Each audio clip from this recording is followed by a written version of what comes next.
And it lost the smell of old cooking oil during the way. Looking at these beautiful designs, it's hard to imagine that they could be once old CDs.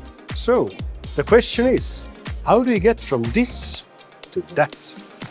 Well, it's a big upcycling process. We take old CDs, headlights or other components and grind it to those pellets.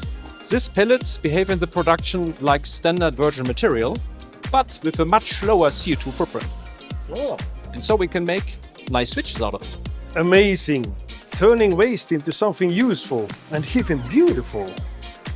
But wait, there's more. Our Saga range from Finland. Is this the biocircular one? Yes, indeed. But isn't this made from oil? Well, used cooking oil to be precise, and byproducts from the wood industry, cellulose, etc. So, yeah. Wow! And it lost the smell of old cooking oil during the way. So yesterday's waste is tomorrow's design statement? Yes, and circular economy. Wow, perfect match. Yes.